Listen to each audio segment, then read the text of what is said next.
This is Randy Ballatin, and you're listening to Bladeology Podcast.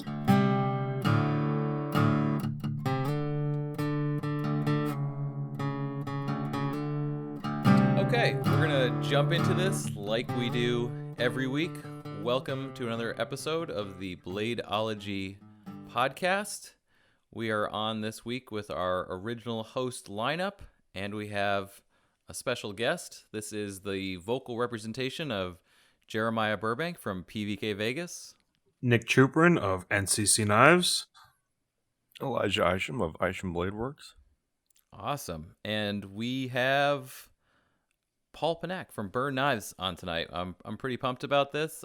We've been trying to get this together, and Paul is a maker of all things automatic and really of all things in general. If you're not familiar with him, you should immediately check out his Instagram. He has been making knives for a very long time of incredibly diverse variety of materials and styles. Paul, I want to thank you so much for coming on tonight. Tell us a little bit about how you got into knife making. When did you get into it? How did it start? My dad gave me a 7-inch Rizzuto switchblade when I was about 12 years old, and I tried for the life of me to put a new spring in that. Couldn't do it. Killed the knife or destroyed it in so doing. Cried like a baby, so Dad took me to the flea market and bought me another one. And I guess it went on from there. I took the plastic scales off that one, tried to put wood ones on it, ruined that one. So that went on for a couple of years. I got better. I just kept filing wood scales on plastic pieces of shit. Then I came around to fixing and repairing old case knives for guys. Internet rolled around. I started taking pictures of what I was doing, and a guy named Jerry Rados, if you know him, called me on the phone one day and said, "I see potential in you, and I want to teach you how to make your own knives instead of fucking around with this shit." So he had me come out to his house for a long weekend, taught me a lot. I went home that after that weekend and took a $7,000 loan off my father-in-law to buy a little mini mill standing machine, a grinding machine, and some drills and stuff. Started making my own Italians from scratch. At that point, I had already been restoring Italian antique knives for some reputable sellers, dealers that sell the antique ones. So I knew my way around them a little bit. But Jerry taught me how to incorporate the what's the name of that mechanism? The lockback? Not the lockback, but what's the knife that just locks by itself? What's that called? Pick lock? What do you, not a pick lock. It's just a regular manual folding knife. Oh, like a liner lock. No, without lock. the liner lock. Frame lock, nope. Keep going. You're almost there. Let me think. Yeah. Was it a slip joint? Slip joint. Yes. That's it. Slip joint. So I incorporated. Jerry taught me how to incorporate the slip joint into the pick lock mechanism. Okay. Which made it a better, Italian knife. There we go. So I mean, so you were at this pretty early on with Italians. Yes, it was my start. Yes. Man, that's like so most people who are familiar or unfamiliar with Italians, I mean, these knives are not really designed to come apart. I mean, they're most part peened together with hammers. Yeah. And so anybody willing to take it apart and figure out how it's put together it's a brave move. It's very brave. Okay, so then, sir, you're restoring knives, and then you move right into just making Italians. Yes. Okay, and so I'm relatively familiar with some of your Italian work, but I mean it spans all types of Italians. Which if anyone is not familiar, the Italians love, among other things, to make Italians from the smallest one to the largest one, and you did something really interesting. I have seen other people make Italians, but you actually made swing guards, which is particularly insane. Swing guards are the hardest knife in the world to make because you have to time the action with a zero blade play lockup. It's not easy. It's very frustrating, very time challenging. Takes a long time to do. So, and for those listeners who are not familiar, how dare you with swing guards? So, a swing guard is basically it's an Italian, or what we know as stilettos. So when you fire the blade, there's two-piece guard that's in motion during the entire opening of the blade, and then sits in the locked and open position when the blade is in the locked and open position. So that's like Correct. it's I think it's one of the coolest Italians ever. I have the only Italians that I have in my collection are swing guards, just because they're so fucking neat. And most of the ones available, well, the Italian ones anyway, are sort of with all due love, they're a little bit jankety. They're not like perfect machined things. They're all peened together. So I mean, like, yeah, when you're saying they're impossible, I can kind of only imagine what you're talking about. I'm assuming it's very hard. Very. And so you didn't even make your swingers were like these cool, or are these cool sort of like almost like edged, like lightning bolt. Like they're really neat. They're not just flat guards. Right. And in your sort of Italian in your lineup. So I mean, you've made small ones, you've made huge ones, and you've made fishtails too. Can you tell us a little bit about some of the variety of Italians you've made? Yeah, like you said, the fishtails also. That's kind of they're a little bit more easier than the pick lock. You don't have to handcraft any type of top bolster with a file. Where a pick lock, the top bolsters I cut in with a file and shape with a file. It takes a long time. Where the fishtail top bolsters are just simply rolled on a machine. So I can roll them on a sanding machine and just roll them. I don't have to cut in any finger guards on them. So that makes that process easy.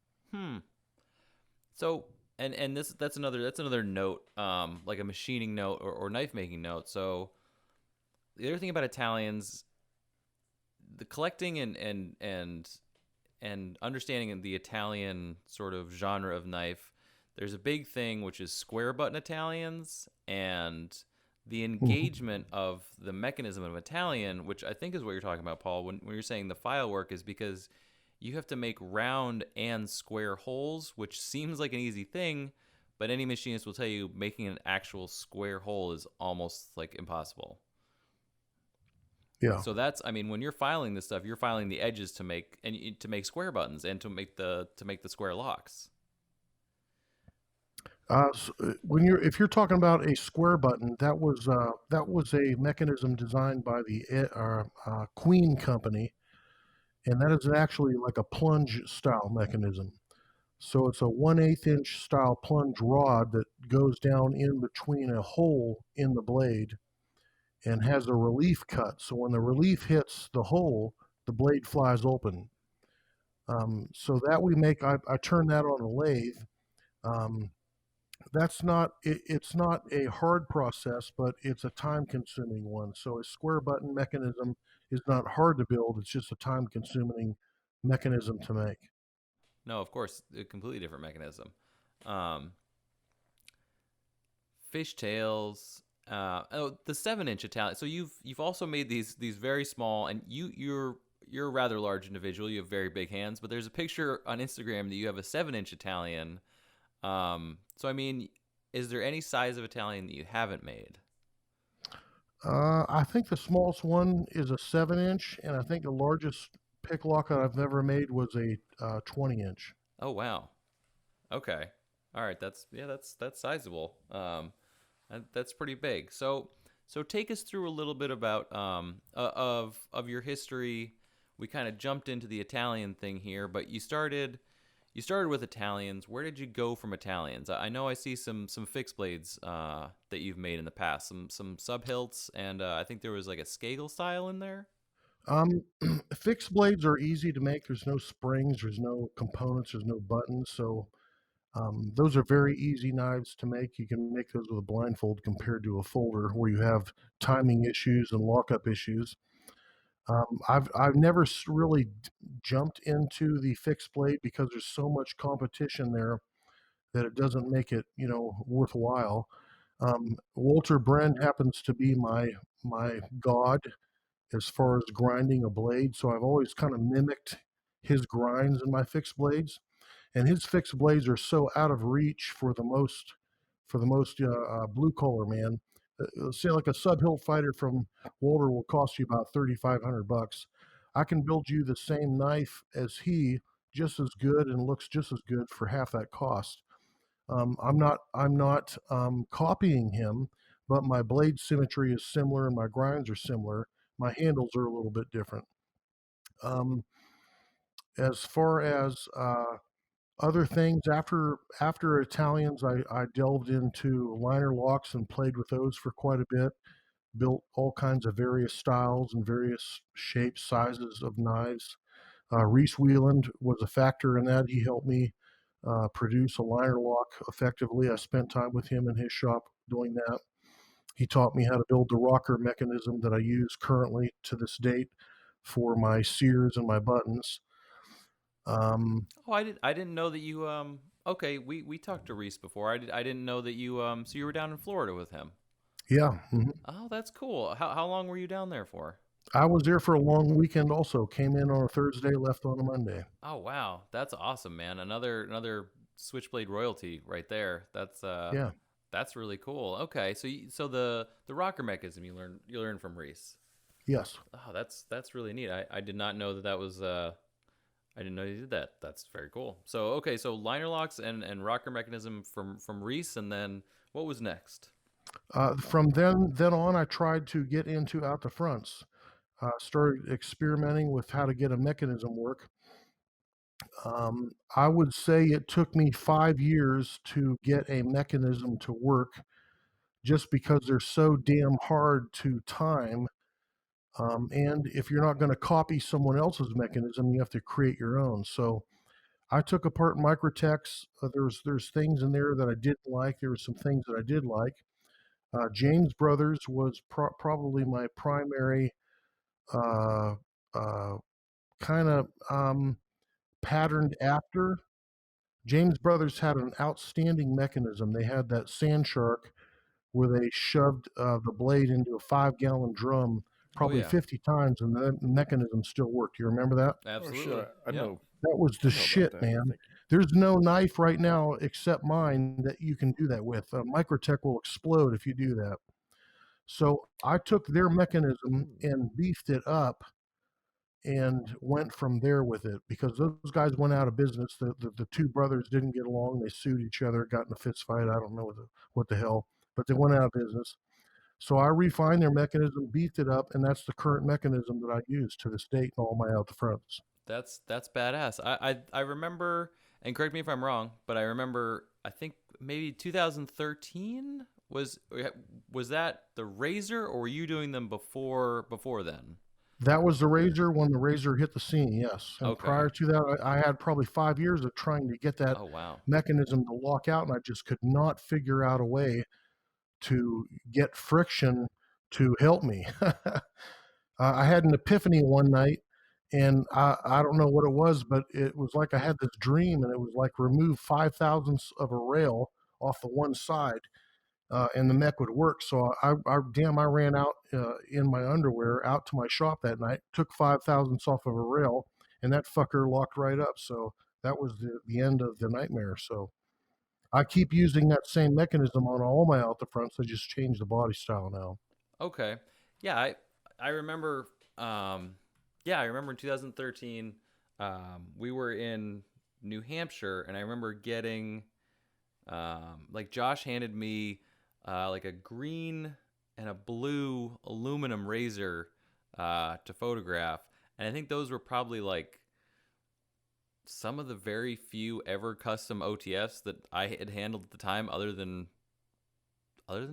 Marfiones. Yeah, that was it. I mean, it's a pretty small category, being almost none of custom OTFs out there that are available. And I remember seeing that. So Paul has this very distinct like skull with fangs, and sometimes it's on fire. And you mill that into the knives, which is totally badass. Thank you. But yeah, no, I totally remember the razor. So from the razor, it kind of like exploded too, because that was just those aluminum razors that we had then. That was just the start. I mean, you ran with it. I mean, you went to super high end, over the top materials with like your inlay work is something that really, I don't think people understand inlays really in the knife world. I think they just think they do, because like your higher end razors incorporate inlays and overlays. Let's talk a little bit about that. So you do overlays a lot, like structural 3D overlays. Yes. So that's basically, instead of an inlay, so what Paul does is an overlay. So the spinal. Tell us about the Constantine knife. Sorry, that's what I was searching for. The Constantine knife was, I forget which company it was. Name a couple production companies. I can't remember. Universal Pictures called me up, and they wanted to build a knife for the Constantine television show.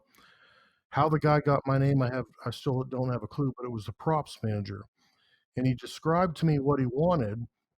And I said, well, I built a platform from that already, but I can wrap that with some Damascus and put a skull button on it and change the blade configuration quite a bit. And it'll look like an antique, archaic, knife from whatever style that you're asking me for to match it up. And he liked that idea. So I built it, sent it to him, and it was off the hook for him. He bought it. The Universal Studios bought it, and they used it in 3 episodes of that show Constantine on TV. So that was a good thing. And from that, I developed a couple of different variations of the Constantine knife with carbon fiber versus Damascus or whatever have you, and made like a skiff midsection for it, where it looked like it had skiff sickles on the sides of it. So that's a very, very popular knife to this date for me to build. Yeah, that whole, like the 3-piece frame is totally far out. Again, something that people build 3-piece frame OTFs once in a while, but like they don't take advantage of. Like I feel like your OTF designs are pushing the artistic limits with almost everyone. Thank you. How does that work? I mean, how do you come up with this stuff, man? I don't know. It's just I'll sit down and I'll just start drawing the shit, and I'll look through not Blade magazine, but the what's the show, the annuals, the book, and I'll sit and I'll look and I'll get maybe a little curve from this guy or a curve from that guy, and I'll just start drawing shit, and it just works, I guess. And if I like it, then it seems like it's a hit. But if I draw something that I don't like, I throw it away. But when I've drawn stuff that I personally like, which is kind of rare, it works and it sells. Yeah, I mean it really does, because the two-toning, or in some cases tri-toning you do on some of the Constantine razors or the Scythe razors is far out, because you'll bead blast like one angle, and then you'll satin the top, and then it will also have like an abalone inlay. Like, yeah, it's really, I mean, yeah, the finishing it's intense. Thank you. I think, in today's market, you can't just be a knife maker. You also have to be an artist. And if you're not an artist, you can't survive in this knife making industry. And I've always been able to make shapes and colors flow well together. And that's just been a blessing for me to stay successful. But there's a lot of knife makers that are good in mechanics, but they suck in artistry. So not to downplay them, But if you're not an artist and a knife maker, you can't survive in this industry full time. There's just no way. Yeah, no, I think that's definitely true. It's you see a lot of knives that are similar in appearance in the tactical world. Hmm. And I think that, right, those knives definitely have their place, but I don't think there's not enough reaching going on. And I think with your knives I see a lot of reaching. I see like a constant sort of, you know, I'm unhappy with something and I want to make it better all the time for the better. Yeah, yeah. Um, which brings me to another very interesting knife that we got from you. I don't remember the year, but it was one of the only knives I've seen like this. And actually, we were talking with Rainey last week about this, but it's a trapdoor OTF that you made. Yeah. Tell us a little bit about that. Well, that was based off the original Italian trapdoor built in the 1940s, which I always thought was cool as hell. I love gadget factor on knives, and you can put gadget factor on a piece of shit and it will sell simply because you're giving the client something to play with and to manipulate while the knife functions. So that original trapdoor knife was a pile of shit. It would hardly lock out and work, past 100 fires before it would fall apart, but it had severe gadget factor. So taking a couple of them apart, I beefed up the design and just built it like a tank. But the downfall was it was so hard to produce that trap door with the timing that it just didn't. I couldn't make it and make money. I think I built 10 of them total. I still have the CADs for them all, and I'm still looking and thinking of a way to build them cheaper and to make money, but it's not hit me yet. So I built 10 of them, I think, and they were very awesome knives. I really liked them. You could fire the blade, the trap door would open, and then when you would detract the blade in the double action form, the trap door would also shut with it and shut tight. That is Very cool knife, a lot of gadget factor. fucking awesome. So like, right, yeah, that's stuff that like you just don't see that. Like nobody fucks with that. Like everyone, it's just not. It's beyond their mechanical concept of anything that's possible. I loved that thing. Where can That was people really go neat. to see a picture of that? Is it online somewhere? There's some No. YouTube videos of them still up on that. You Oh, could there is. punch Okay. in on YouTube trapdoor knife, burn knives. Um, I will post. That's a good note. I will post the PBK photos we have of that. I don't know that we were making videos then, but we have some great pictures of that Hmm. trapdoor that I'll throw up on Instagram. I do Uh, believe you might actually have some videos of that on oh, YouTube. do we? Okay. Yeah. That's like that knife was think cool there as are. heck. Okay, rolling with the trapdoor. Let's roll right into the trench knife. Tell us about that. The trench knife OTF. Yeah, trench knife came around. I laid one of my uh, knuckles on top of a razor, and I thought this would be a cool concept if I could incorporate a knuckle into a razor knife on the chassis. So I started making drawings and drew it up, and it looked pretty good. And so I just basically what it is, it's just a razor with a 3D with one of my knuckles stuck underneath the chassis side. Um, we made that. That had instant success because there was at the time nothing like that. You see the World War II trench knives everywhere, but you've never seen an automatic double action one like that. And all my knives have torque, serious torque, firing and ejecting, and that was just a really really cool knife. Um, I still have a lot of I haven't made any for quite some time. I'm getting ready to make some runs in some brass, full brass, and some Damascus ones for some clients. But yeah, that was a really cool knife. It was just something I could take to a show, and people could not take their hands off of that because there's nothing like it ever that I you've would seen. love, I Yeah, would love to get one of those from you. they're fucking awesome. Okay, just Yeah, to be they are. clear, there's no knife that is There's still like nothing that. like that. Yeah, that Nobody is like the builds sickest that. thing. I Paul's the only person who's built it, and I have never seen another one. And Yeah. So that's the other thing. So not to get too distracted, but you also, I mean, you're a builder of knives, but you're a builder of things in general. The knuckles, you know, so okay, so you build brass knuckles and you build Mhm, them with inlays, which is mhm. great because you love doing inlays, which is awesome Yeah. because everything should always have fucking inlays. Uh, and I mean, you've made titanium, steel, aluminum. Anything else? No, those are your three four finger knuckles, right? Yeah. Um, and then incorporating that into a knife is just it's nuts. The trench knife OTF still gets a huge amount of comments on the PVK YouTube. Like it's Mhm. people love that. Yeah.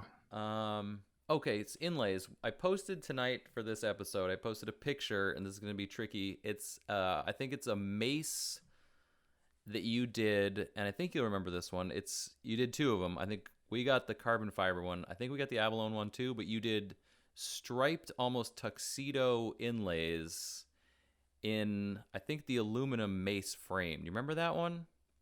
What's a mace frame you're calling? Sorry. It's maybe it's not. It's Is it a triangle frame? no. It's the really prickly OTF, the really big one, the The large Vengeance. vengeance. Sorry, yes, the vengeance.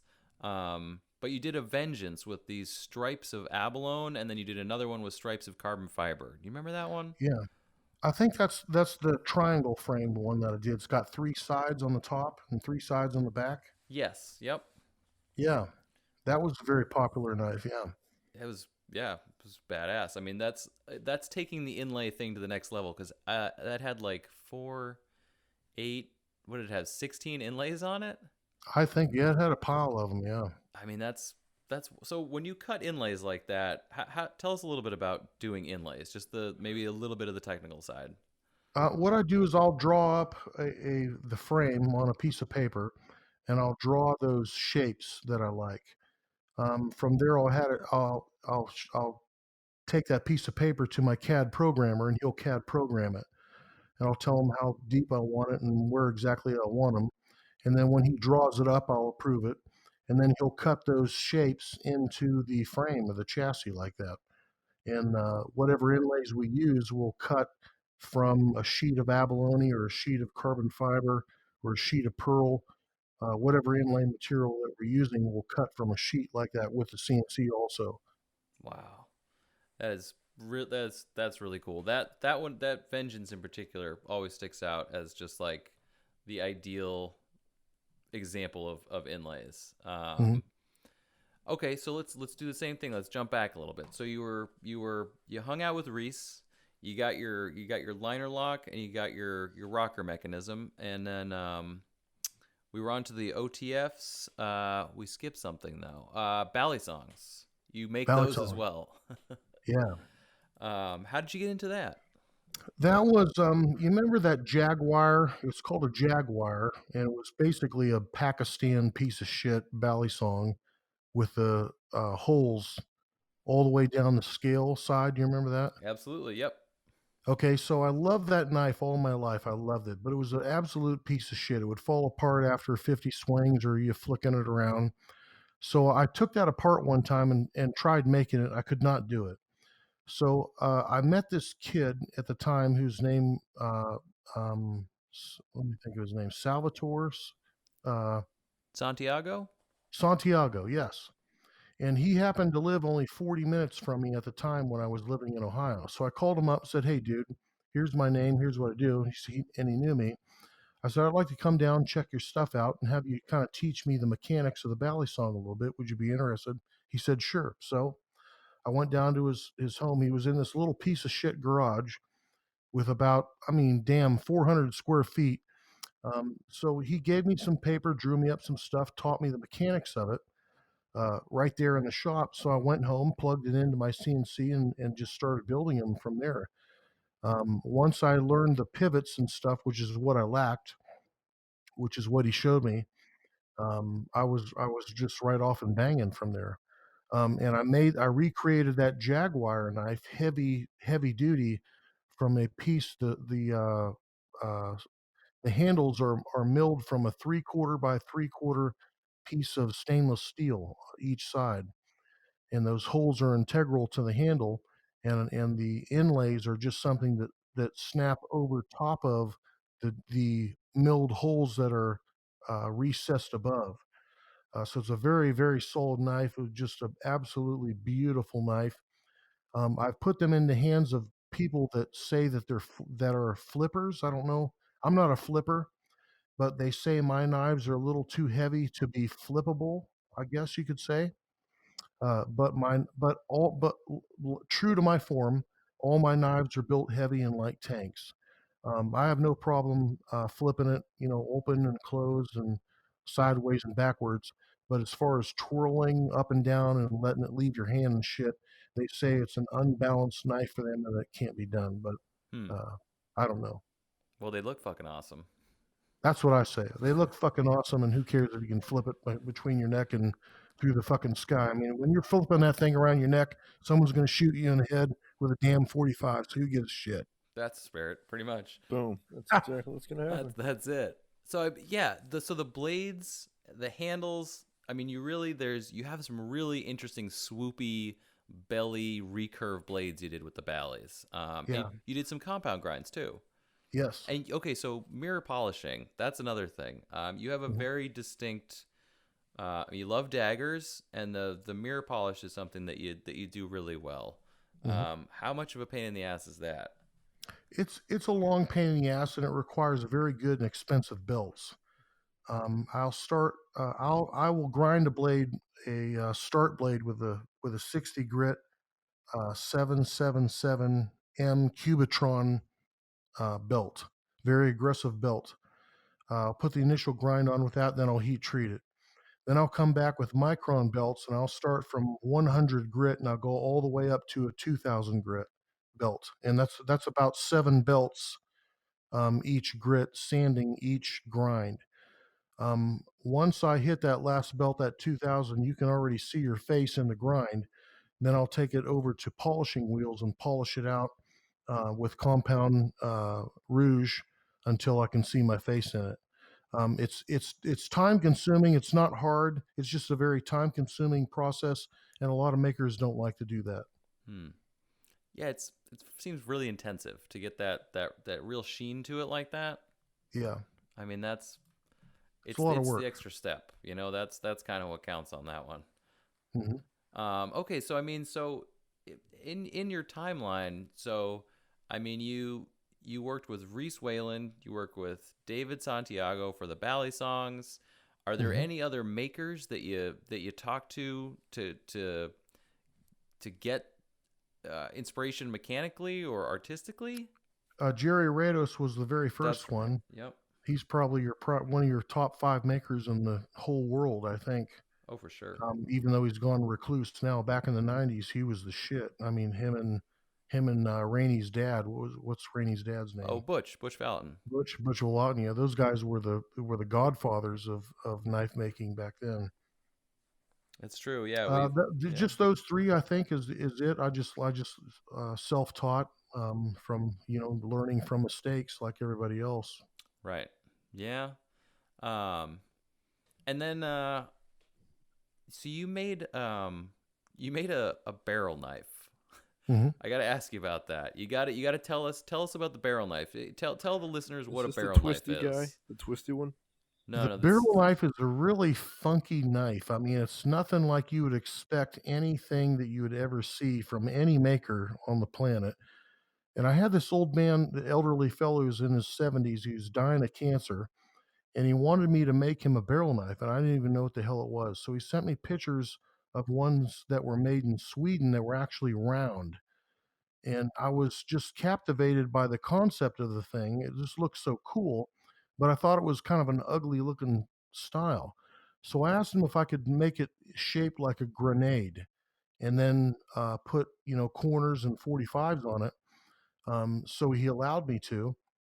And I think I crashed maybe 3 knives before, or 3 bodies before I came to the body style that I liked, that he liked. And it went from there. I think I've only made 5 of them. But it's a really cool knife. Goes back to that gadget factor, man, where you can gadget factor it. There's a lot of, you pull the knife out, you put it into a fixed blade, and then you shove it back into the barrel knife. It locks, and you can hear a clicking noise when it locks up. It's just really cool to play with. It is really what was the wood you used? Was it wood for the handle? Yeah. The first one was made of wood. I can't even tell you what the hell what it was. I think bird's eye maple, maybe. I can't remember. Okay. I was gonna say that or like snakewood, but I don't think that's right.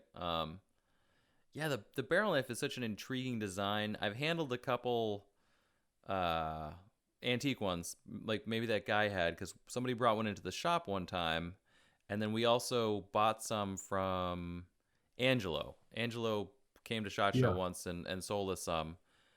But it's just the weirdest little thing. It's if you can imagine, like literally like a keg, like a beer barrel, and then there's like a ring pull at the bottom, and you pull the ring, and then there's like a folded knife inside the barrel, and then you manually pivot the blade open, and then slide that whole assembly back into the barrel, and then you're holding like a barrel with like a ring at the bottom and then like a stiletto blade sticking out. It's so impractical, it's not even funny.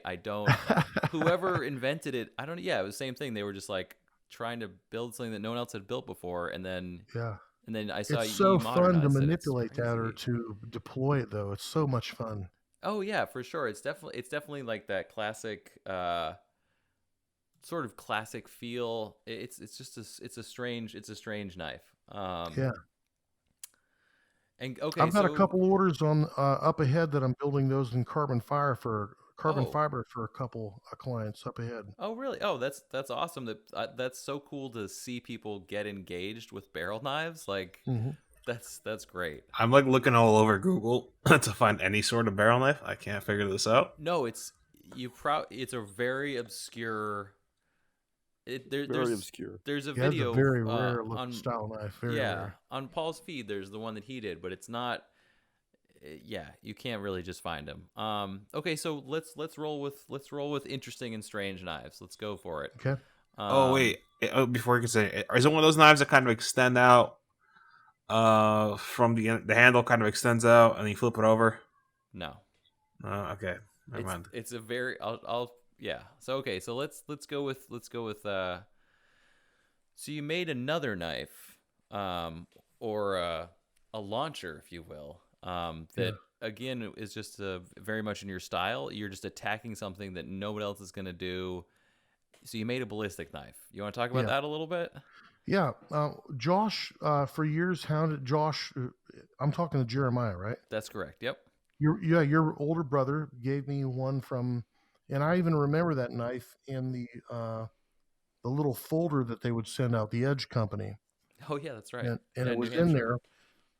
And he sent me an original Edge Company ballistic knife and said, "Can you make something like this, only heavy duty? Put your burn spin on it." And I said, "Well, hell yeah. Give me a couple minutes." So we played with it. Just started tracking down, tube style and all that shit. Started making one, putting one together, and we basically took the Edge style and beefed it up to like the size of a tank. We put a different trigger on it that was more safe.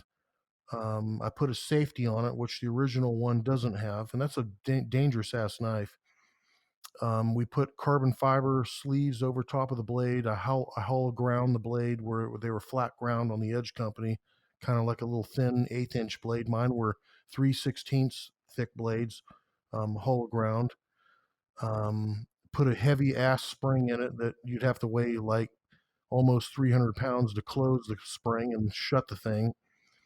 But yeah, at 10 feet away, that would penetrate a 1/2 inch sheet of hardwood plywood, which will kill you at 10 feet. I don't care where you hit the person. They're going to the hospital or to the ER immediately for ruptured bloodlines or whatever. It was a dangerous ass knife. And the laws on that knife today are you don't pass go or nothing. You go right to fucking jail if you get that. I mean, imagine you're drunk at night and you lay that damn knife on your coffee table and your little kid picks it up and pushes a button and it goes through their eye. Who they coming after? Not Dad, the guy that made that damn thing. So what we did is we marketed it as or Josh did, as a spear, Yeah, it's a like harpoon launcher. harpoon launcher. Yeah. So I built this funky ass little harpoon blade or little throw thing on it, and he marketed it as that, and then would backdoor you the blade with it like that. And he never really he puts it on his site every once in a while. I don't even know if he has any more stock or not, or if he's piling it or whatever. But every once in a while he'll put it up. Um, and I've had a ton of people ask me to make those things. I think I made 30 of them for Josh at one time in solid brass. I made some in stainless steel, and the rest were all aluminum. But they're cool knives. You could launch it, just straight up in the air, and that blade would go up into the air until you couldn't even see it anymore, and then just suddenly fall at your feet, stuck in the ground. So they're very powerful knives. They're fun to make. It's just the legalities of that knife scares the shit out of me, and I don't want to spend my life in prison, over shit like that. So I haven't made any since. I still have the prototype in my possession and some parts to assemble, maybe two or three, but I just haven't messed with them ever since. Yeah, I remember when we got those, and Josh and I were messing around, and you're absolutely right. It takes your entire body weight to close it, and then once it's armed and you fire it, I would not want to be on the business end because Yeah, we no way. were in the shop, and it'll absolutely, the spring on that thing is 1/2 inch plywood, no problem. It's the blade. Yeah. The blade on yours is a lot beefier than on the old Edgeco one. Yep. Yeah. And a safety is a damn good thing to have on it because Oh the Edgeco man, one does not have that. I wanted to put 3 safeties on that thing. I was so damn scared of it after I get it charged, just holding it, just putting the safety on. I was shaking, nervous, So just shooting my own fucking eye out with it. yeah. So just in case, and I find this hard to believe, but if a listener is not familiar with what we're talking about, Google it immediately. But basically, there's basically like a spring, like a handgun, like a pistol slide spring times 10, no, times 20, and you load the blade against the spring into the handle. So once the knife is loaded, you would hold it, and it's a tube, and your thumb kind of sits on this latch. And the original one didn't have a safety, so you're basically just holding a tube with a, I don't know, 100-pound spring loaded like blade with no safety. And Paul's thankfully has a safety because as soon as you've loaded this thing, it's under pressure until you fire it. Fire, yeah. So so And it's, you're like, "Oh, it's shit." yeah, you want to have a safety. That's good. That's very good. Okay, so we covered that one, which is totally bad. I think we have like maybe 5 left. They go up periodically, and it's a great thing to maybe perhaps have in Vegas once in a while for the right celebrity customer who's looking for something very interesting. So we sort of, we have a couple left, and we just hold on to them for special guests. So going along those lines, most of the standard side opening Italians those are leaf spring fired knives. Yeah. But you have made, and correct me if I'm wrong, but you have made a coil fired automatic as well. Yeah. So let's talk about that a little bit, because that's a very important. There's coil fired, and then there's leaf spring fired automatics. So let's talk about that coil fired. Well, first, nothing compares to the strength and power of a leaf spring. A coil doesn't even compare to it. But a coil is excellent for a small knife that you want to build thin with a small blade and a small handle. And a heavy coil will deploy that blade very easily and very fast. So I've used coils in that matter for smaller knives like that, and it works out excellent. It's not you can buy the coils, in various weights and thicknesses, and that helps out quite a bit. So there's not a lot of math involved in figuring out how fast you want to make it fly open or what have you like that. But coils do not work well for a large blade like you've seen some of the Microtech SOCOMs that were in the past fired or still fired by coils, and they're very slow, very sluggish. But if you put those coils into a small knife, and they're very fast and have lots of torque. So coils are excellent for small knives, in my opinion, but not good for big knives. Right. Yeah, I mean the Italians, the 45 centimeter Italians, those are all leaf spring fired. Yeah. That's like you need some serious kick to get a blade that thick and that long out of there. Oh yeah. But so I mean that's just neat that you, because I mean as far as automatics go, is there any type of automatic knife you haven't made? Yeah, there's one your brother's still nagging me to get, and he wants a Tomb Raider knife. Oh, that's right. Jesus. Which I've drawn up. I just got to get it put into CAD now, so I'm on the edge of doing that. Past that, I've got a couple other designs I want to put into market, and I want to hit the single action out the front market here pretty shortly. Oh yeah, that's right. I don't think I've seen a single action from you. Nope, never have, but I'm gonna. People are asking me for it, so got to feed the masses. Right. The Tomb Raider thing is funny. That's like he has like this thing of the fucking Tomb Raider knife. So a Tomb Raider knife, or the Tomb Raider knife that Josh is speaking of, because you've actually made a single knuckle dual action.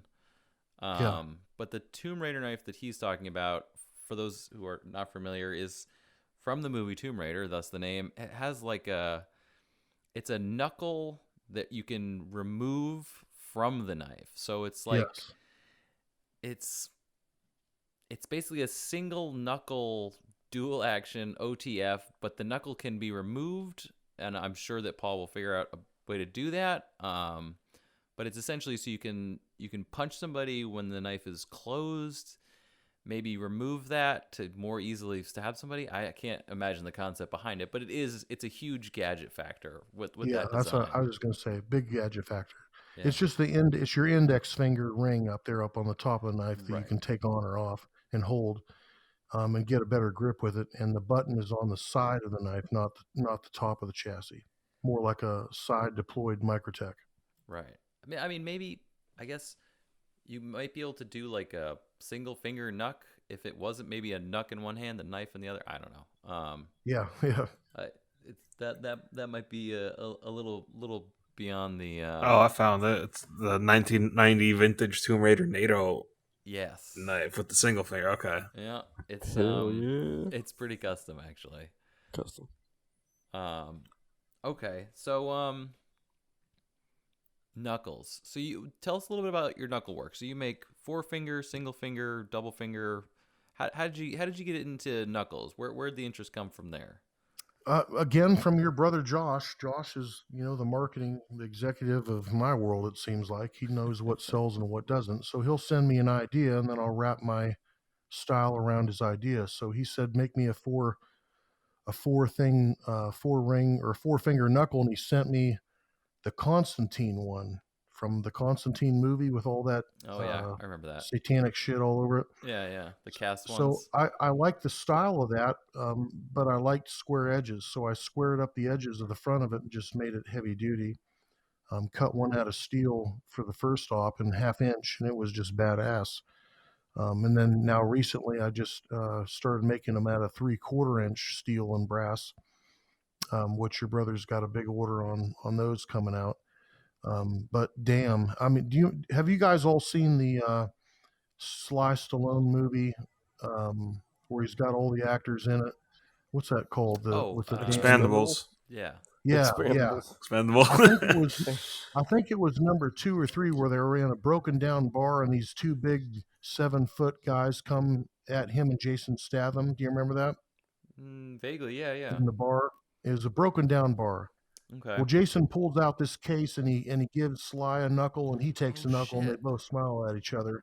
And then they go to beating the shit out of these 7-foot, 300-pound guys with those knuckles. And they were making sound effects where you could hear their faces caving in and the bones shattering in the noses. And it was just absolutely awesome. That's pretty far gone. I like that scene, and there's a lot of scenes with Knuckles, where guys get punched out with him. There was one a whiskey movie with Tom Harding. I think it was called.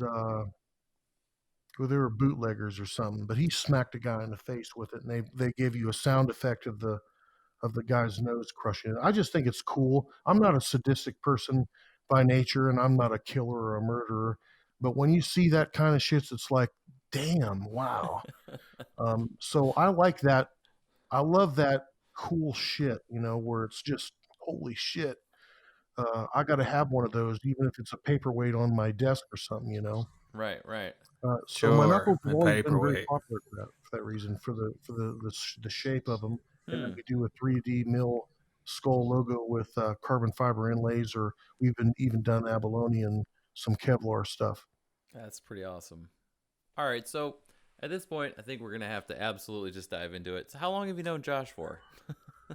Josh, I bought my first custom knife off of Josh in 1998, which was the same year I became a custom knife maker.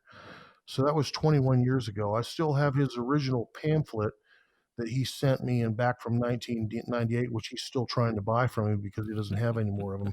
But I have his cute little handsome face up on the top brochure before he was all tattooed up and looked like a piece of shit. But now he was just a real handsome looking businessman. But yeah, what the hell was that knife? I'm sorry to That's interrupt you, great. Jared. Can we just soundbite that and send that to Josh? Oh yeah, Just- absolutely. For sure. Was that the same? Was that the catalog where there's a picture of a guy throwing a knife at a birdhouse? No, No, different one. no, it was Okay. his first pamphlet Okay. that he ever made, and it was his entire body and face picture up Oh, on the front page. okay. Did he have the white shirt with like the sport coat on? Yes, that's Yeah, it. I remember that one. Okay. All right. Yeah, I think the knife was a ProTech. It was a I have ProTech knife or questions. something like that. Oh man. Where? Okay. So where did you buy that knife though? Where did it come I, from? I bought that off of Josh. I bought it from his knife making company, Wow. and then told him that, hey, I'm making these Italians. Would you like to see them? And I showed him, and he says, yeah, those are pretty cool. Why don't you send me one? So I did, and he ordered 4 of them. So that's where our relationship started right there in 1998, just like that. That's pretty badass. Mhm. And tell us a little bit. So Blade Auction used to be a Oh, thing, blade man. auction, damn. That was the fucking shit back in the day. I mean, everybody sold their knives on there. There was so much access from clients from, I mean, white collar to blue collar to whatever. Everybody was on there buying knives, and you could hang a knife on there and sell it in an hour for, was the maximum amount that your market allowed you to. Um, I Man, I missed that. But Josh said that was just an absolute nightmare tending and stuff. But I think that's a lot of the automatic world that we know today came out of that damn blade auction because he really introduced massively automatics to the internet world through that blade auction. There was nothing like that going on back in that day, and I think that's why it got so popular like that. Yeah, I mean, I'd probably have to agree with you on that statement, and definitely being just a huge pain in the ass to run. We tried to we looked into restarting that in like 2011, and it was just like Hmm. it was a huge hassle Yeah. because he still owns the URL, and that was kind of like the time when I started to full time get in with the company, and he was like, "Here, deal with this," and I was like, "All right," and Yeah. it was just like a total like an auction site. I don't know. It was a weird time for the company, but yeah, man, Blade Auction comes up a lot when we talk to guys who make automatics. I think that was definitely like a portal for a lot of collectors and a Oh lot of yeah. makers to just get into it. Yeah.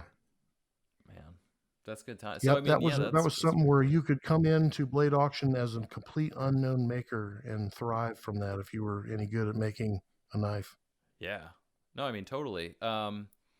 So I was just actually talking to a customer about this recently. Did you ever? This is a total side note. Did you ever meet Slow Joe? Oh yeah, I used to go to his house all the time, and Holy shit, he really? came to my house. Oh wow. Okay. That's really neat because I just so I purchased a couple Slow Joes from a collection. I think he unfortunately passed away, but because he does, or he was he doing how I don't know a whole lot about him, but I would. Mhm. How old was he when you were talking to him? He was in his 60s when I was with him, and Okay. I taught him a little bit on how to make the knives because he was Oh buying shit. them only from me. And then he would come to my house, and I'd show him how to shape a bolster or cut a scale into, and then he eventually started doing them on his own. He Wow. got pretty good at it. He was customizing, of course. He Right. wasn't building scratch knives, but I think they're all customizations off of SKM frames and stuff.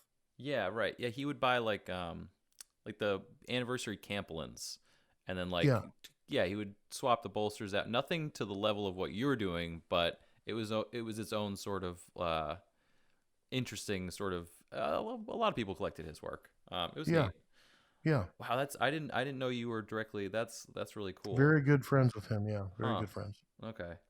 Again, listeners, you're just gonna have to Google it, and I will tell you what, nothing's gonna come up because Slow Joe is not like that's some obscure stuff. But I'll post some pictures of it. That's really cool. So Blade Auction, Slow Joe. So, but during the Blade Auction years, that was so that you were starting to customize. Were you selling? Were you selling full blown Italians on Blade Auction at a point? I was there, yeah. I did there when I first had my start. I did, and then when I got my website, I just brought everything over to my website and went off that. Nice. Okay. All right. Um, and I wanted to brief on one other thing. So a large part of your work, which I also find really badass, is um, skulls. So you have 3D skulls that you incorporate into the buttons, into the handles. I mean, tell us a little bit about the art that goes into some of that.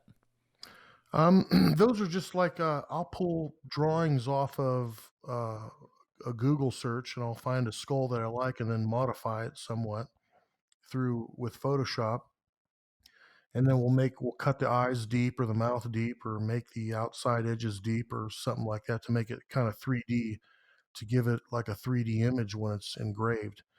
But the our CAD programs on the CNC does all that engraving with different depths. So we would experiment with different depths of engraving, how deep to cut the eyes, how deep to cut the mouth, and just a lot of experimenting like that till we found something that we really liked.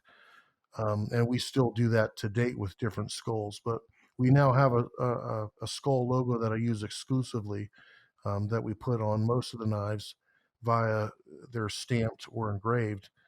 Um, and just it just morphed from something simple and the CAD programming turned it into something that was 3 dimensional and really cool.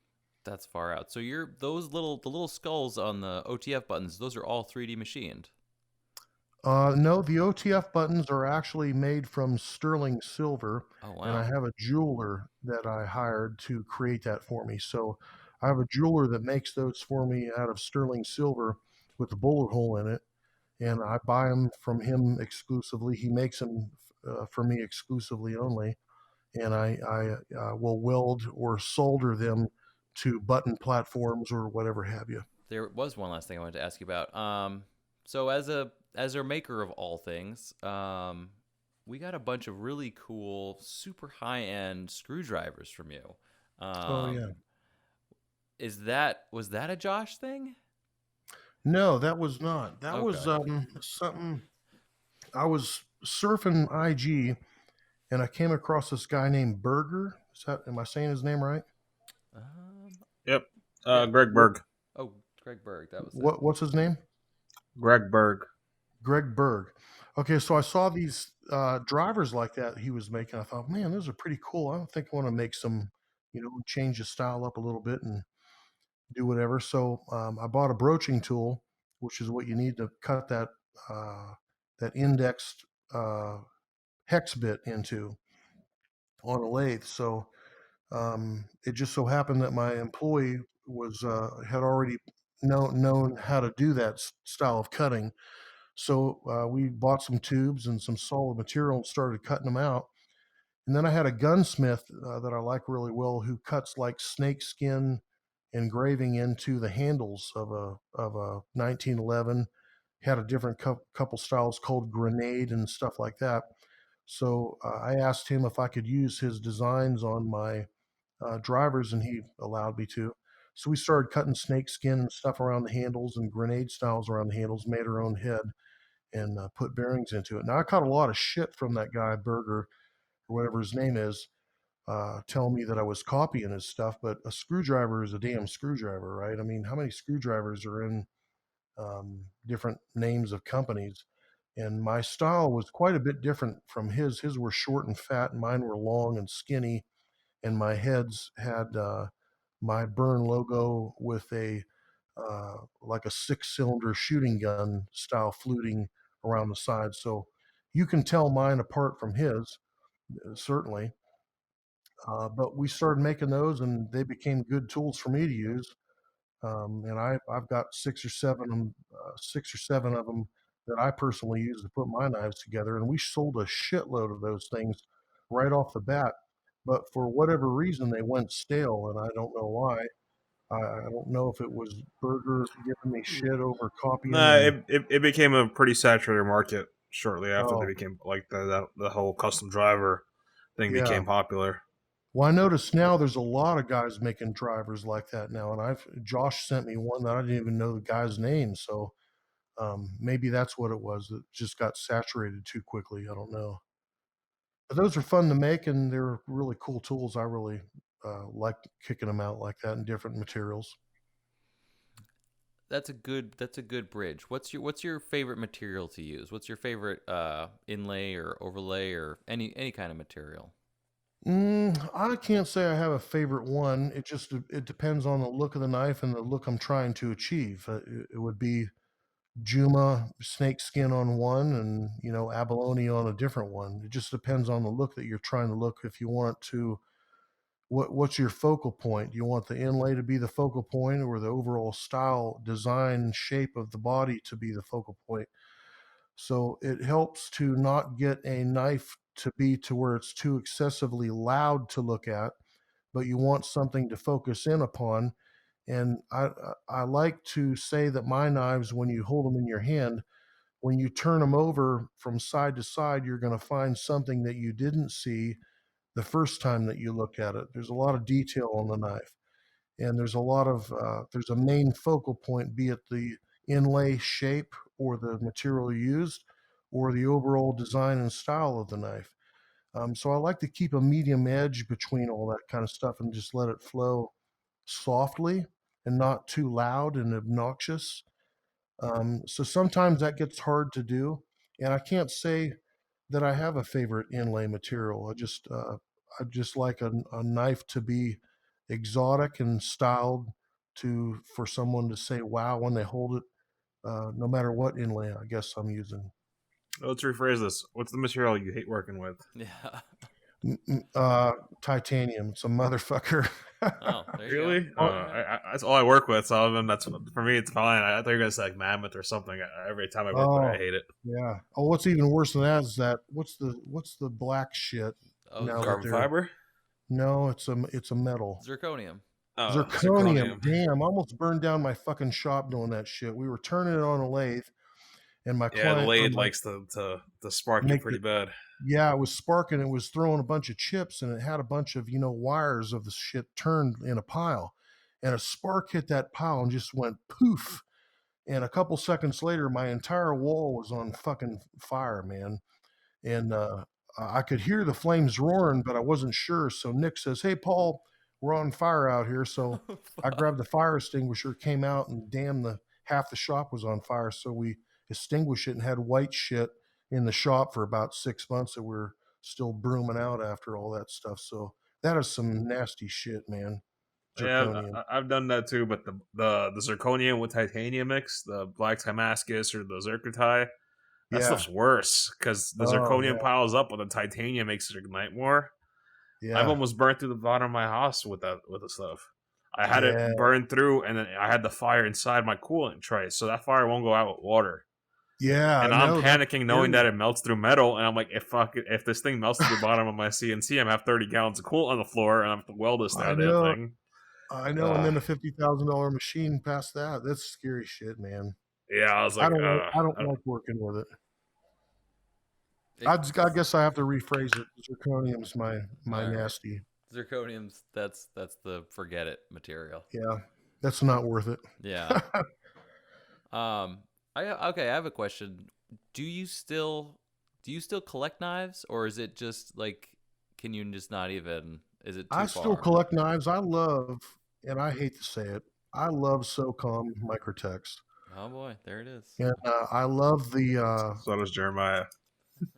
I just got I think I've had maybe damn near 50 of them at one time. I've had the Bren grinds, which were just stunning, but I could never, allow myself to use them for anything. So I just stared at them, and I can't do that. So I started using them, putting scratches on them, and then ended up having to, regrind a couple of them that I ruined. And so now I just buy whatever the latest one is, and I beat the shit out of it, and I still love them. The Tanto blade ones. I don't like any other blade style but the Tanto SOCOMs, but any style SOCOM manual, I love it. Can't help it. Tony even sent me one. He heard that through the grapevine and mailed me one with his signature on one. I felt like a dumbass. That's a nice thing to do though. That's legit. I guess so. It was either that or a "fuck you" statement from him. I don't know. That's I don't know which it 50-50 was. on that one. Yeah, that's true. Yeah. No, Tanto. Yeah, that's what I carry every day. I've got a bunch on my desk right now. Tanto SOCOMs, full serrated, Yeah. partially serrated, plain edge. They're great. It's a awesome pocket. Did they knife. make the minis yet? I want a mini Tanto. So come. They keep threatening to make the minis again, but yeah, I haven't seen it yet. What's the oldest switchblade in your collection, Paul? The oldest one, I don't have any more of the old antique ones. I sold them all off. But the oldest ones that I had was a Wasp Rizzuto, which I think went back to maybe 40s. I think pretty way back when.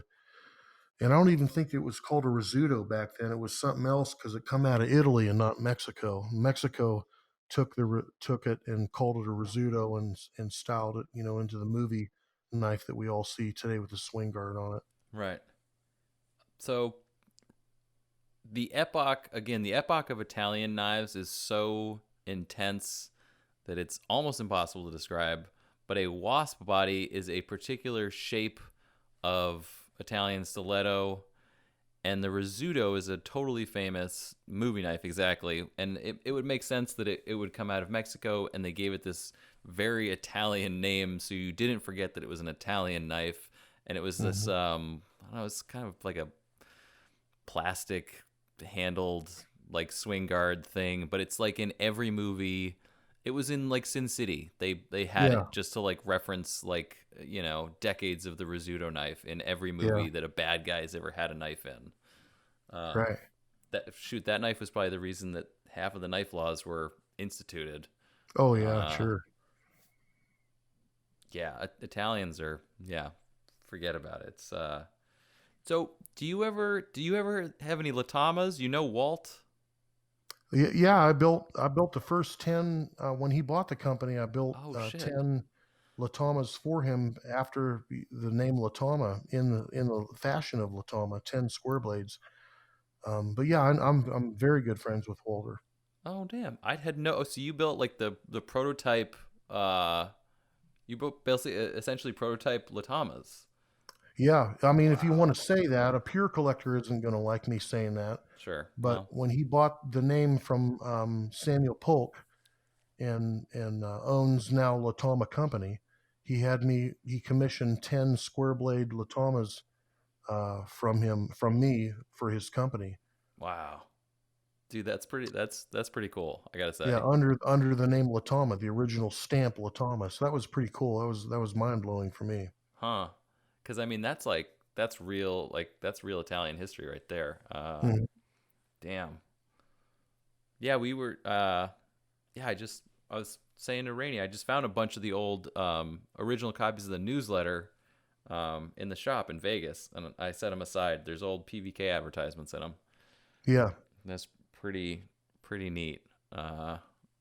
Very, very cool. Well, shoot, man.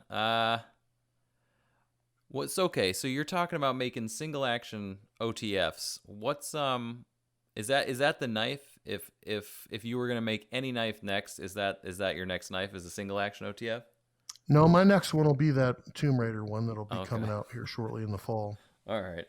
I just now started working on a single action out the front, so it'll probably be Christmas time before that comes out. Oh, all right, cool. Oh, and the Tomahawk, obviously, right? So the Tomahawk is your sort of latest non-automatic, Yeah, in the flipper market. right? Frame, and so you've been brazing things onto it. Obviously, you have overlays in your classic style, but so I saw a couple have brazed on brass knuckles, which I gotta say, it's pretty neat. It's like the knife has a tattoo, but it's like a 3D tattoo. I think it's that's pretty a good cool. way of saying it. And those, right? So those are flippers, and then some of those also have compound grinds. Yeah, all of them do. Yep. Yeah, that's pretty cool. Now that you made a flipper before, and I'm totally blanking out on the name, but it was a small sized. Maybe it was like the Tomahawk V1 that we had. Yep, it was called a broadhead. And Broadhead. that's what the Tomahawk was actually designed from, was the broadhead. Okay, that was it. Took me a second there, but the broadhead, right? Badass, dude. Okay. Yeah, so we're going to do a 3-inch. We're going to do a smaller model of the Tomahawk now with a 3-inch blade. And then I've got one with a 5-inch blade, just like a monster fucking humongous ass knife. Oh, wow. The large version of the Tomahawk. Okay. Yeah, go for for shits it. and giggles, you know. Sure, fuck it, why not? Okay, and then I had a mechanism question. So your Stingray is that the same sort of jackhammer mechanism that's in the Razor? Same mechanism, only it's got a refined rail system. The Razor still has the old rail system that I started with, but the Vengeance and the Italians and the Stingray have a newer refined rail system, much easier to time and works a whole lot better and smoother. Oh, okay. All right. Interesting. Because the Stingray, the body type on the Stingray is more, it's like almost more compact, I want to say, in one way than the Razor, or maybe it's just like, it just seems that way. Yeah, it's completely different looking Okay. than a Razor, that's for sure. Yeah. More like sort of box light and streamlined, and then obviously you incorporated the actual Stingray logo into it, which is also very great. It's pretty neat. All right, so you got a lot of stuff coming, and wow. Okay, so let's brief over shows really quick. So What shows? Blade Show. What's your Blade Show look like? How long have you been going to Blade Show? My first one was in 1998. I think I've went to maybe 10 of them since then, from to date. Oh wow, okay. That show cost me about $3,000 to go to attend, and it does me absolutely no good or worse of sales than I do sitting at home in my ass not spending $3,000. It's just a way for me to where I like to go to, and I get to meet the people that I'm selling to, and then I get to see all of my knife making friends. So it's more of a vacation, I think, for me than it is a venue of going and making sales. I don't sell any more knives at Blade Show than I do at home off of my computer. Even though I'll sell out what I take, it's hard for me to go to that show because I hardly ever have anything in stock, and I bust my ass for 2 months working 12-hour nights, making knives that I can take to the show. So it's exhausting for me, but when I get there, I'm glad that I went, and a lot of the people that I meet, I love to see. So Nice. That's Yeah, that works, man. Like at some point, yeah, we're all just going to the knife show for the knives, but then eventually it's just to hang out with friends, Yeah. and see the people is a good reason to go to shows, which hopefully one day we'll have shows again. Yeah. One day. One day, One because it day. hasn't really been the show kind of year this year. No. But at some point there'll be shows again. 10 blade shows, and you went. So I mean, I mean 10. It's not to only, but you've been to 10, but your span of attendance is the key thing. So I mean, like from the 90s until I saw you at Blade Show 2018. Is that right? Yeah. Okay. So I mean that's a distance. That's for Mhm. sure a distance. But yeah, man, fucking awesome. Great work. And it's really it's good to see the tradition. So I talked to a lot of people about this. I know these guys have heard me drone on about it, but like there are so few, almost no people making automatics anymore. So I mean, you've got to know that you're part of the Jedi now. I mean, like Mhm. there are no new makers making automatics out there. It's just like I don't know. It's part of the industry that people are afraid of, or it's too technologically advanced for them to get their head around or something. I mean, Yeah. have you personally ever had an apprentice for automatics? I never have. No, the guys that I hire. They're excellent skilled machinists and they're excellent at mechanics, but they have no artistic ability. Hmm. And even the knives that I build now, I couldn't put any knife in front of them and have them assemble it and tune it without me standing over their shoulder. So they're not easy to tune and they require a lot of patience. And I think that's probably why there are only is there 5 makers of double action out the fronts out there right now? Oh no, If that there's 3, 4. There's 4. That's it. 4? Yeah. Yeah, I mean, Yeah, so that that's tells it. you something. And you've got what 500 guys making flippers and liner locks. Yeah. No, that's true. or Yeah. or more. So it's tedious, it's hard, and you can't do it effectively without CNC machines. And CNC machines cost 60 grand, and a lot of guys don't want to step out and take that kind of responsibility on for overhead. I just happened to because I got a good deal on one machine and it escalated and my business blew up overnight when I hit IG. So it worked out for me real well. But um, I would like to go bigger, but finding someone that's honest and is a good AutoCAD programmer and can be a machinist, it's a very rare find in an employee. So I don't know, how Tony Marfione does it. He's got what 30 or 40 employees. I don't know that I could. I don't want to turn into a babysitter. I want to remain a knife maker and not govern people or watch people, all day to make sure they're working or shit like that. But I'm still having fun. I make a good wage, and um, I'm having fun. I'm the American dream. I love what I'm doing. It's a blast to go to work. That's pretty badass, man. That's an excellent answer. Fuck yeah. Absolutely. All right. Nice. So you have one machine that's running working for you right now, or multiple? I've got 2 employees and I have 3 CNC machines at present. Gotcha. I Yeah, I'm could looking for a go, second mill at the moment. yeah. If I could go for another machine and one more employee, and I could probably double my output and actually keep up with Josh and a couple other guys. But it's just finding the right guy. Yeah, I'm here in New York City, and no one even knows what machining is. Like, what do you Yeah, do? yeah, You're a machinist? I don't understand. What does that entail? Well, you see that iPhone you're holding? Yeah, machinists make the housings and everything around that holds everything right, together. right on. they make the things that need to be made. Yeah, like I run everything, but now if I want the second machine, I'd like a part-time machinist or someone, and I'm like, this is not like this job title doesn't exist in New York City. Yeah, yeah, Yeah, it's one of those crafts that just I don't know. it's It's not a part dying of, breed, man, is yeah. what I hate to say. It's dying out.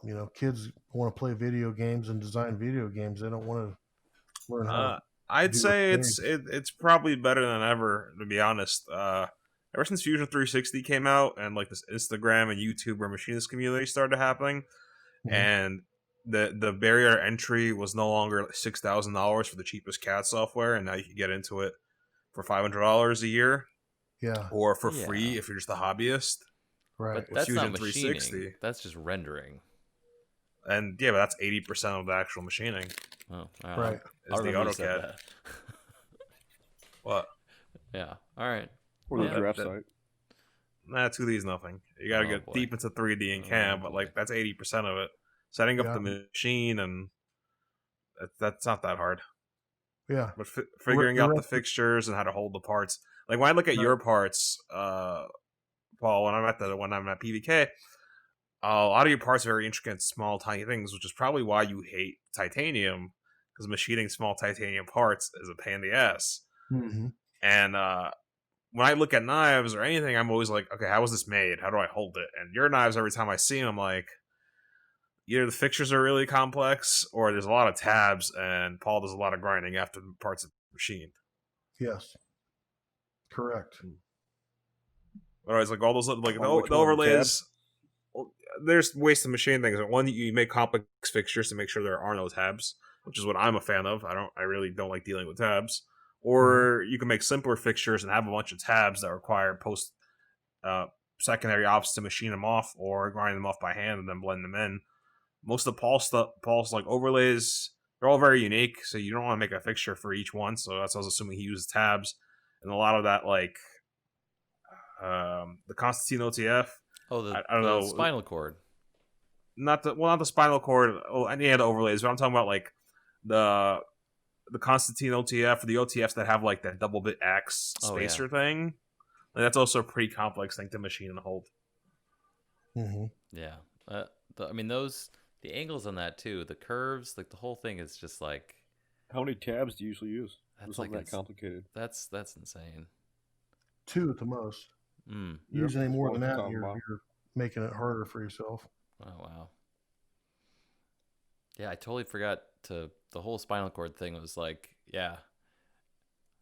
Yeah, the abalone and the carbon fiber inlays, we don't use any tabs. What we do is we put masking tape down upon a piece of aluminum, and then we'll super glue just a couple dots onto the sheet of abalone and glue it to the tape. I used to do that too. Tell your guys to check out. It's a double-sided tape I use. Instead, it's way easier than dealing with the goddamn super glue. Yeah. I'll tell you right now. P100. Jared, just keep talking. I'm gonna look up the tape for him. Okay. so you glue the abalone to a sheet of aluminum, Yes. That's stuck to a piece of tape. Yeah. and then you just run the pattern right over that. So do you cut the run it right over it, cut through the tape, and then just heat the Ah. back of the aluminum up with a propane torch to where it's warm, and then we just peel the abalone right off of the aluminum. Oh, okay. All right. Wow. There's a little bit more to it. I mean, if you hold Yeah. it, you grab it too hard, you crack it or whatever. But Man. Yeah, I mean, there's tricks to everything. Yeah, I used to glue stuff sometimes. More, I use it for metal nowadays, but I'm just doing something. I'll use a double-sided tape. It's called Nito P-02 double-sided tape. Nito, okay. Like NITTO. Okay, yeah, I'll check that out. P-02. Yeah, it just makes things a lot easier. Yeah, I There we like go. easy. Nice. Got to cut those inlays, man. I'm telling you. Yeah. Oh man. So you were making the OTFs at first with CNC or without? Yeah, now that I'm like less tired, I don't want to talk. I was dying in the beginning there.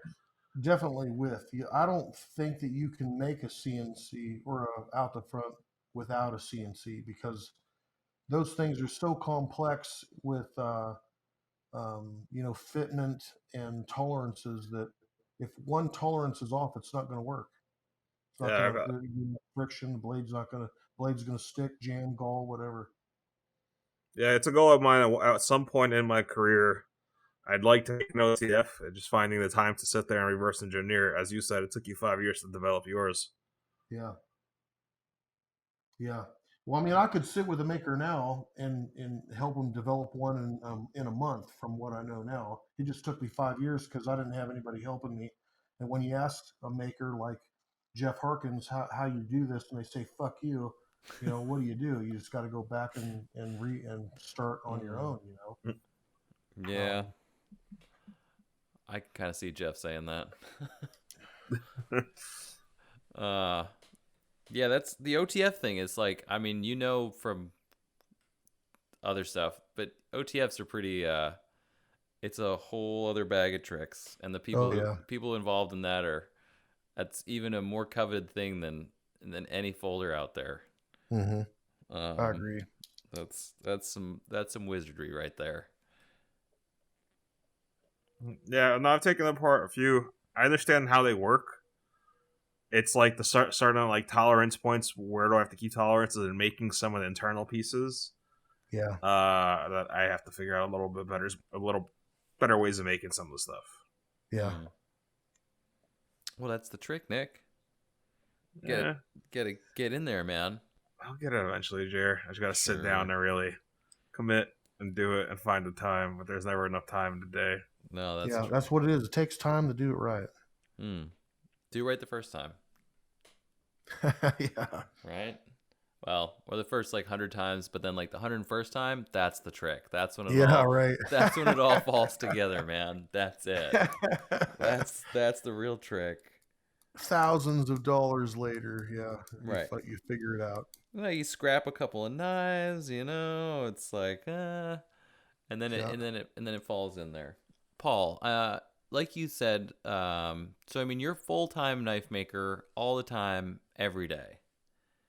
So are you taking orders now? I mean, can people just contact you and order knives? Are your books closed? Are they open? How does that work? No, they remain open. I normally carry an 8-month backlog on side openers, and I can still produce any out the front within 4 to 8 weeks. So I keep a constant 4 to 8 week backlog on out the fronts with different dealers. Your brother, Southern Edges, and I forget the other name of the guy I'm with, or he's with me. And then just clients that want one off specific, something like that, with a spinal cord over something different. Kick ass. All right. So I mean, yeah, definitely Paul's knives are at dealers, and if you're in the market, you should check out that Instagram. It's a great place to see a real good variety of his work, and if you're seeing something that you like, hit him up, slide into those DMs, get an order on the book. So that being said, do you find that your site openers are still as popular or more popular than the OTFs these days? I'm gonna say they still remain the most popular knife that I build, and I gotta say I'm tired as hell making them. I think I've made probably 2,000 side opening pick locks to date, and I can build them blindfolded. I'm just real tired of making them. Yeah. They take twice or 3 times as long to produce than an out the front. So in 8 hours I can build 3 out the fronts and only 1 pick lock. Really? Right. I gotta figure out this 8 hours 3 OTFs scenario. It's all about the learning curve, Nick. It's all about that learning curve.